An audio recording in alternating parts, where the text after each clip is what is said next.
اس time کا بلوچستان کیا تھا؟ What are your sort of memories? Because I think unfortunately Pakistani like probably 90% لوگوں کو تو شاید ابھی بھی بالکل اندازہ نہیں ہے کہ یہ وہ یوں ہی لگتا ہے کہ ایک الگ کوئی دنیا ہے جہاں ہم لوگ انفارچونیٹلی جب کوئی بڑا انسیڈنٹ ہوتا ہے تو اس کا نام اس صوبے کا نام آتا ہے. سیڈلی اور برا انسیڈنٹ ہوتا ہے. ایگزیکٹلی. کبھی پازیٹیو اس طرح آپ کو نہیں آتی انٹل انلیس سی پیک, اور اس کے اندر بھی کہیں نہ کہیں آپ کو اتنی زیادہ نیگیٹو اسٹوریز ہی میرے خیال سے وہ آتی ہیں.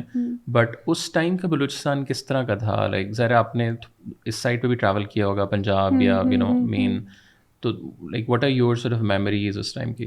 اچھا, میرے چائلڈہڈ کی میموریز جو ہیں وہ بہت خوبصورت ہیں, بہت صاف ستھرا, ٹھنڈا, اور میری امی کہتی ہے میٹھا بلوچستان.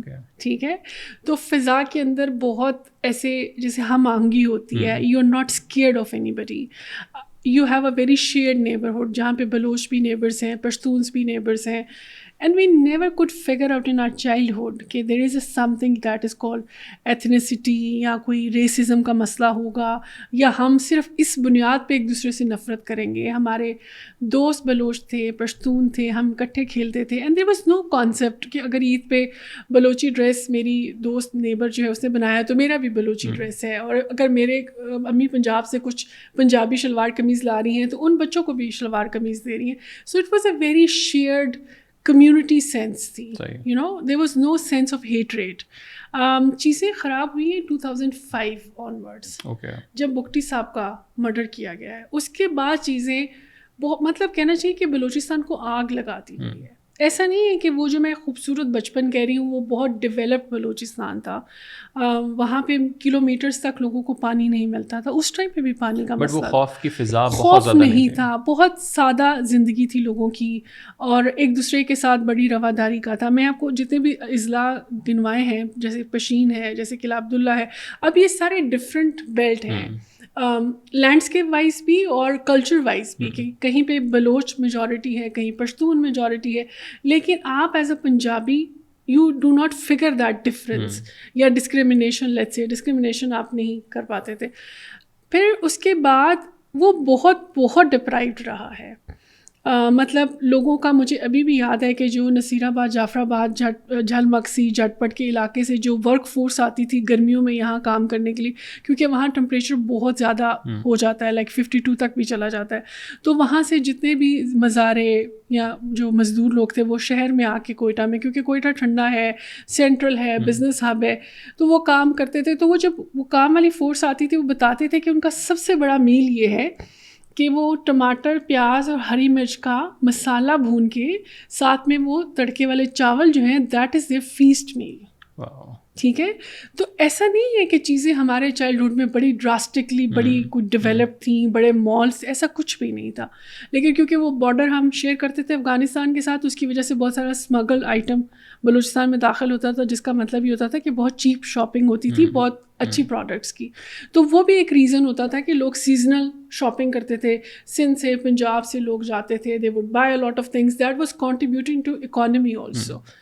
وہ تمام کی تمام چیزیں 2005 میں جا کے بالکل اس کی شکل بدل گئی. پھر ہم بٹ گئے, پھر ہم نے سیٹلر ہونے کو گالی سمجھا, ہمیں کہا کیا کہ یہ تو سیٹلر ہے. پھر ہم نے دیکھا کہ مین روڈ کے اوپر پنجابی عورتوں کو گالی دی گئی, ان کی کریکٹر اسیسینیشن کی گئی. جب آپ نے کسی پنجابی کو ڈی گریڈ کرنا ہے تو آپ اس کو عورت کی گالی دے رہے ہیں, آپ بتا رہے ہیں کہ تمہاری عورت تو دوپٹے کے ساتھ باہر آ رہی ہے. اور یہ وہ تمام چیزیں طلحہ جو میں نے خود وٹنس بھی کی ہیں اور ایکسپیرئنس بھی کی ہیں. پھر میرے والد صاحب کیونکہ پولیس یونیفارم میں تھے تو یونیفارم ڈبل ٹارگیٹ پہ تھا. جو زیادہ خبریں آتی تھی وہ آتی تھی کہ جی وہ نائی کی دکان پہ دستی بم کا حملہ ہو گیا, موچی کا جو جگہ ہے ٹھکانہ ہے وہاں پہ دستی بم کا حملہ ہو گیا, ہوٹل ہے چائے کا وہاں دستی بم کا حملہ ہو گیا, پولیس والوں کو ٹارگیٹ کیا گیا, یونیفارم کو بہت زیادہ ٹارگیٹ کیا گیا, چوکیوں کے اوپر دھماکے ہو رہے تھے, قتل ہو رہے تھے. پھر اس کے ساتھ جب یہ وائلنس شروع ہوا نا, ایتھنک وائلنس, اس کے ساتھ ہی آپ کو پتہ ہے سیکٹیرین وائلنس کی بہت ڈیپ اور بہت بڑی ہسٹری ہے بلوچستان میں. پھر ہم نے دیکھا کہ شیعہ سنی فسادات جو تھے, اب وہ اور ایتھنک وائلنس دونوں ایک ساتھ شروع ہو گئے. تو آپ کو سمجھ نہیں آ رہی تھی کہ آپ کو شیعہ ہونے کی وجہ سے مار دیا جائے گا یا آپ کو پنجابی ہونے کی وجہ سے مار دیا جائے گا. پھر اس ٹائم آئی تھنک وہ ٹی ٹی پی کا رائز اور پورا بہت زیادہ وہ بھی عروج پہ تھا اس وقت. تو کچھ سمجھ نہیں آتی تھی کہ یہاں سے آپ نے وہ منظر دیکھا جب 80 لاشیں رکھ کے Hazara community I G office کے باہر بیٹھی تھی کمیونٹی, اور انہوں نے کہا کہ ہم دفنائیں گے نہیں. پھر ہم نے وہ بھی دیکھا کہ جہاں بالکل ینگ پولیس آفیسر صرف اس لیے مار دیے گئے کیونکہ وہ پنجابی ہیں. تو کچھ پتہ نہیں ہوتا تھا کہ آپ صبح جائیں گے تو شام کو گھر واپس آئیں گے کہ نہیں آئیں گے. پھر آپ کو پتہ ہے اس کے اندر ہمیشہ ایک مافیا کام کرتا ہے کہ جو پرچیاں گھروں میں پھینکتے تھے کہ اگر تم نے کل یہ اپنا گھر فروخت نہیں کیا تو ہم مار دیں گے. تو جائیدادیں اونے پونے لوگوں نے بیچی اور لوگوں نے عافیت سمجھی کہ وہ وہاں سے نکل آئیں. لیکن اس تمام سچویشن سے صرف پنجابی یا سیٹلر متاثر نہیں ہو رہے تھے, وہاں کا لوکل پشتون اور بلوچ بھی متاثر ہو رہا تھا. تبھی آپ نے دیکھا کہ زیادہ مائیگریشن ہوئی اسلام آباد میں, ملتان میں, فیصل آباد میں اور لاہور میں. کراچی تو آف کورس ہمیشہ سے وہ بلوچستان کے قریب تھا, تو مجھے بھی یاد ہے کہ ہر کسی کا فوکس کراچی زیادہ ہوتا تھا لاہور کی نسبت, کیونکہ کراچی کی فلائٹ بھی وہاں سے 1 گھنٹے کی ہے اور بائی روڈ بھی راستہ تھا. تو people of Balochistan were more closer to Karachi than to Punjab. لیکن پھر وہ ایک شفٹ آیا اور اس شفٹ نے چیزیں بہت خراب کی, اور میرا دل بہت دکھتا ہے کیونکہ میں ہمیشہ کہتی ہوں کہ مائی فرسٹ لو از بلوچستان. اس کے بہت سارے ریزن ہیں, of course my childhood memories, my education, my career.